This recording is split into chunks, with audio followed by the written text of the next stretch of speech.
اور خود اللہ کے رسول نے فرمایا ان اللہ یرفع بہذا الکتاب اقواما ویضع بہ آخرین، اللہ تعالیٰ اس کتاب کی بدولت بہت سی قوموں کو عروج عطا فرمائے گا، اور اس کتاب کے چھوڑنے کے سبب سے بہت سی قوموں کو رسوا بھی کرے گا۔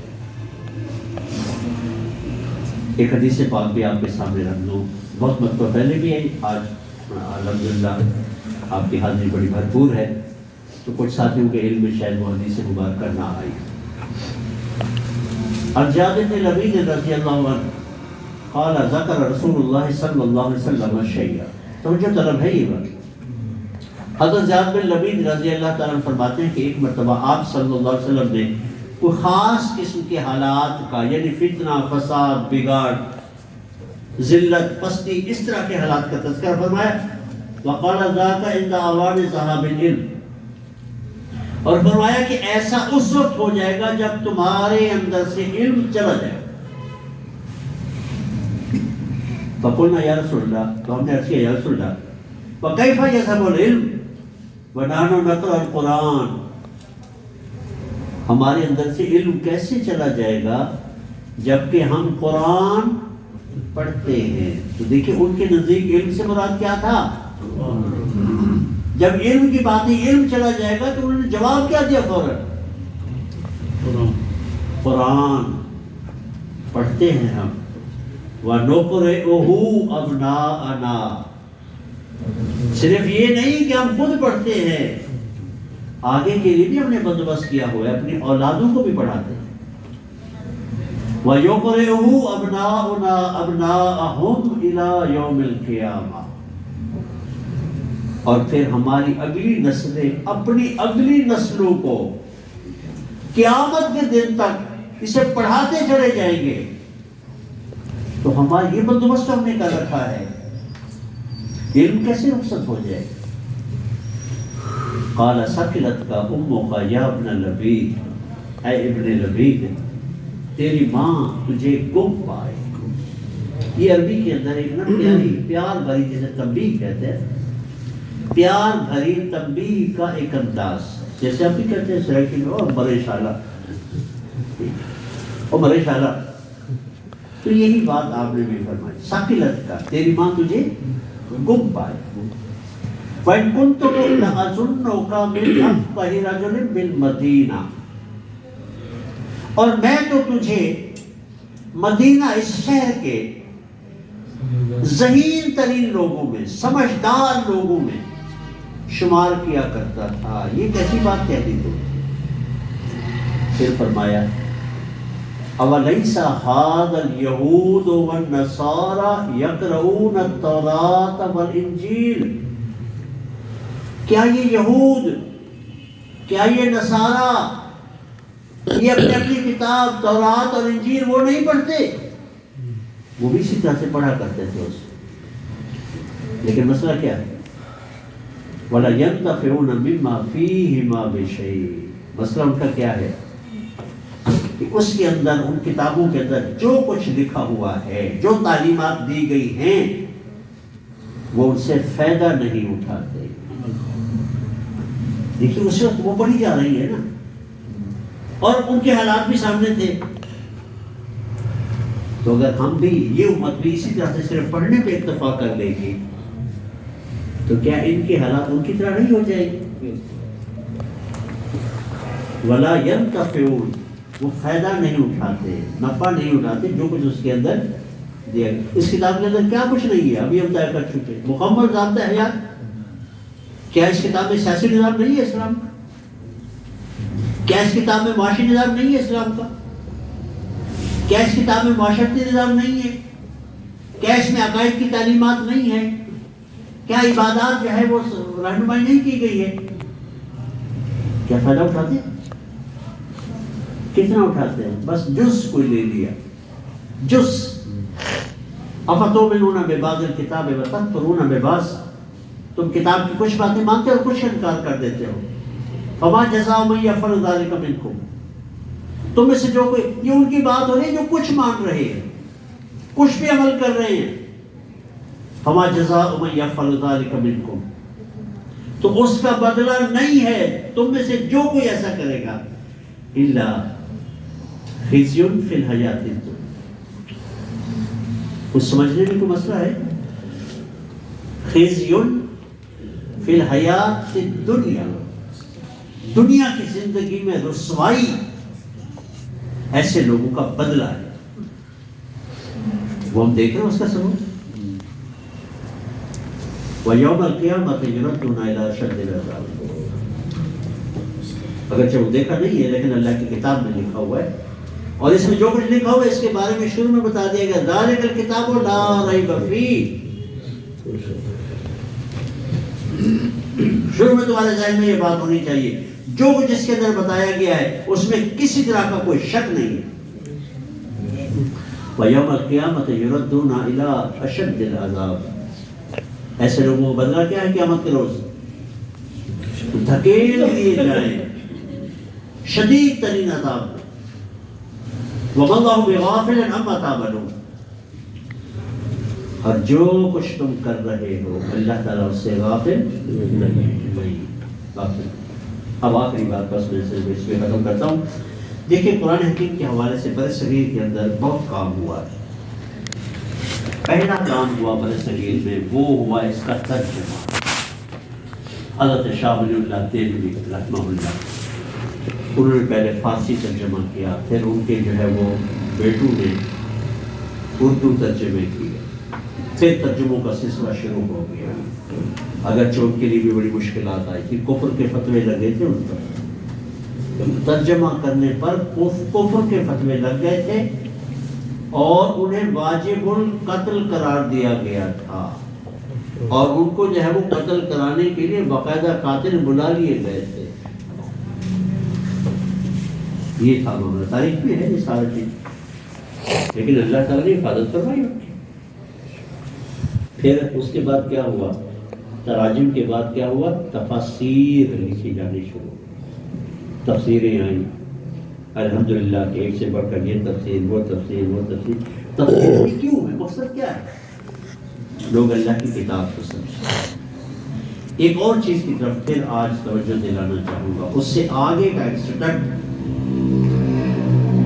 اسی قرآن میں سے پھر مختلف موضوعات کا انتخاب کر کے اب انہیں کتابی شکل اور مضامین کی شکل دے دی گئی.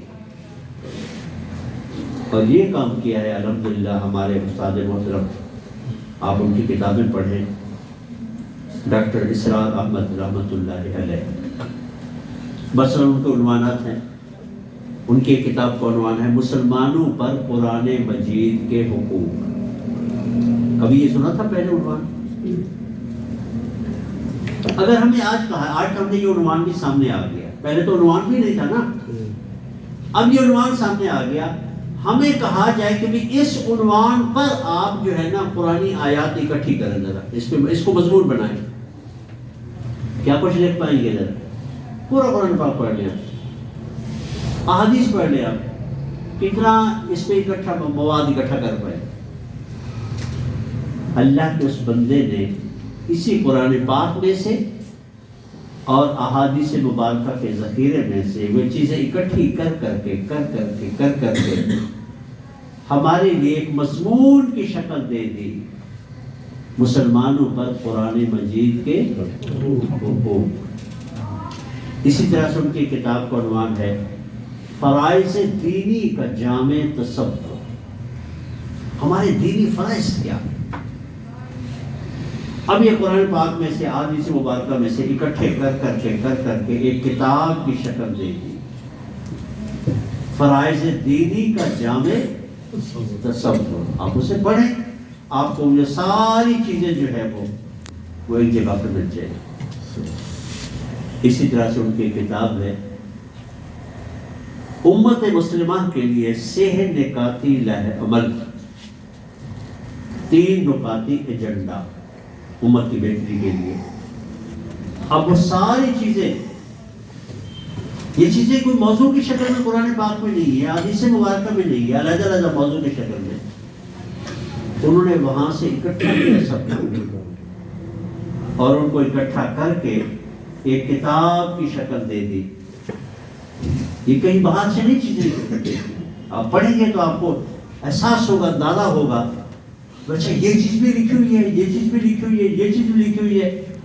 اور ہم چاہے جتنی کوشش کرتے، جتنی بار ان چیزوں کو پڑھتے قرآن پاک میں سے، ہم اس طرح سے یہ مضمون نہیں بنا سکتے تھے.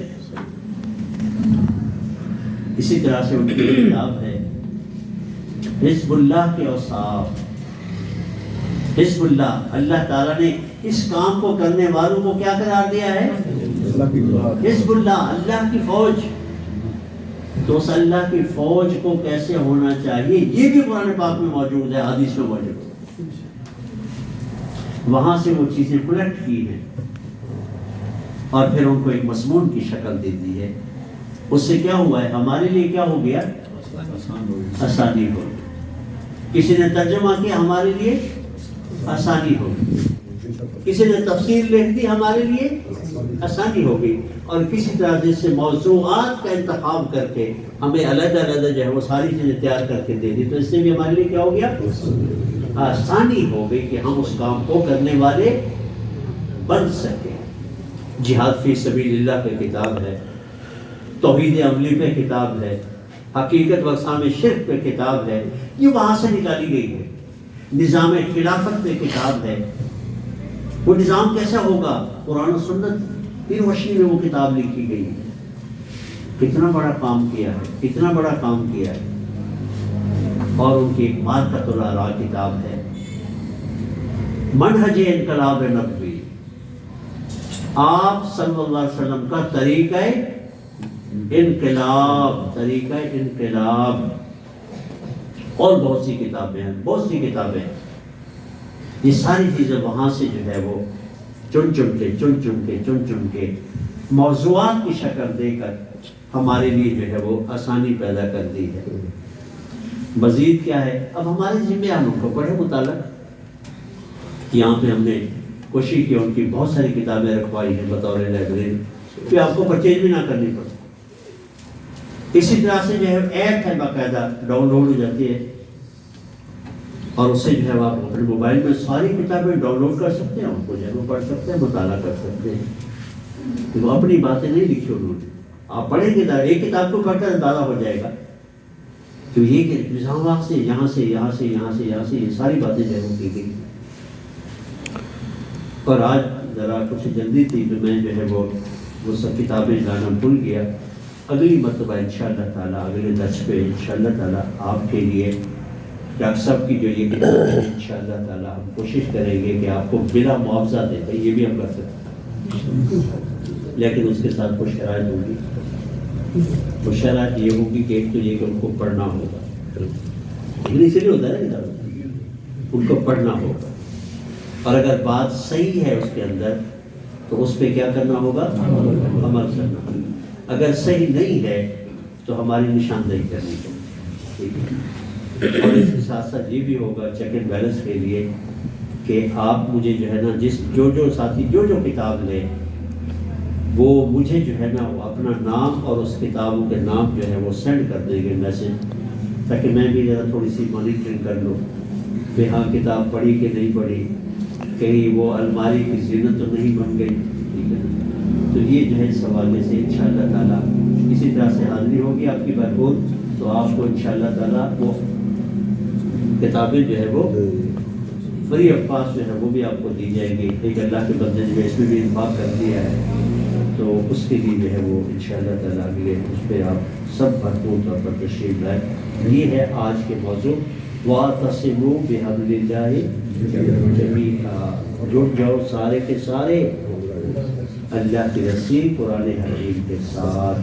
تو ان کی جو تحریک ہے، ان کی جو دعوت ہے، اس کا نام بھی یہ لکھا ہے، دعوت رجوع الی القرآن، قرآن کی طرف رجوع کرنے کی دعوت. اللہ تعالیٰ مجھے بھی اور آپ سب کو بھی اس بات کی فکر و توفیق عطا فرمائے. آپ سب کے سامنے ہیں، یہ ان کی محنت کا نتیجہ ہے. ہم وہ لوگ ہیں جنہیں قرآن صحیح طور پر پڑھنا بھی نہیں آتا. یہ ان کی اس تحریک کا ایک نتیجہ ہے. تو آپ بھی انشاءاللہ تعالیٰ جڑیں گے تو انشاءاللہ آگے بڑھیں گے اس کام میں. اللہ تعالیٰ